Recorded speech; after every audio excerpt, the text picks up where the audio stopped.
被困在鐵桶內長達75年的鐵廢人保羅·亞歷山大。他是世界上最後一名鐵廢人，被吉尼斯世界紀錄認定為有史以來在鐵廢中存活時間最久的人，一輩子只能在鐵桶中度過，一旦停電就意味着死亡。6歲之前，他還是一個正常人，但一場突如其來的可怕疾病卻改變了他的整個命運，讓他余生都被困在這個鐵皮棺材裡。時間回到1946年，當時美國爆發了一場前所未有的瘟疫，全國感染人數超過10萬，他們都統一出現了呼吸困難、發熱、癱瘓等症狀。而這個疾病的名字你肯定不會陌生，那就是小兒麻痹症。這是一種非常致命的急性傳染病，在當時根本無药可救，一旦患上就意味着死亡。病毒会摧毀患者的运动神經和控制呼吸的肺部膈肌，使肌肉和神经全部感染，讓患者无法正常呼吸和運動。從那以後，保羅的生活陷入絕望，他的身體從頸部以下完全癱瘓，因為感染人數太多。當時醫院研發了一種名叫鐵肺的裝置，用於治療小兒麻痹症引起的呼吸衰竭。這是一種帶有可变壓力的呼吸裝置，患者只要躺在裡面，就可以利用機器內部的負壓協助肺部擴張，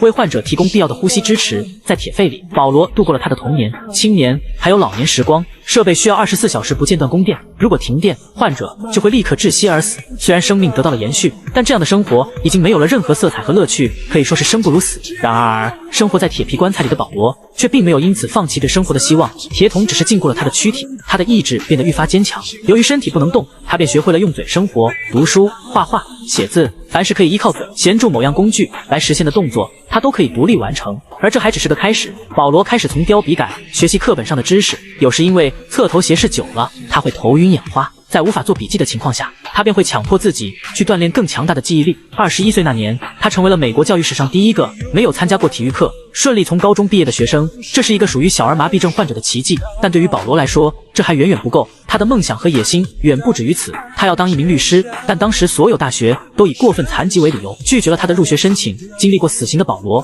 並沒有因此放棄，在與著名的德克薩斯大學軟磨硬泡了2年後，事情終於迎來了轉機。他被允許來校學習，但必須要保證打好疫苗，其次需要一個志願者協會，專門負責他的生活與學習。就這樣，保羅開始了自己的大學生涯。15年的時間，他拿下了3個大學文憑，並成功拿下了法學博士的學位，而且在40歲那年順利通過了律師資格考試，正式開始了自己的律師生涯。前來諮詢法律問題的客戶，在見到保羅辦公室的鐵肺時，都會滿臉震驚，不敢相信眼前的這個男人究竟經歷了什麼。保羅也是一次次不厭其煩地為大家講解這個大家伙的用途，這讓人們都備受震撼，感慨萬千。他們認為，既然保羅能在這樣艱難的條件下取得這樣驚人的成就，那他一定也能找到辦法解決我的問題。帶着這樣的想法，前來向他求助的客戶絡繹不絕。如今已經78歲，在鐵肺裡生活了75年的保羅，還在靠着嘴一字一字地打着屬於自己的自傳。這位古稀老人以其超乎想象的頑強毅力，完成了常人都無法達到的成就，真正的實現了逆天改命，狠狠地給命運回擊了一記重拳。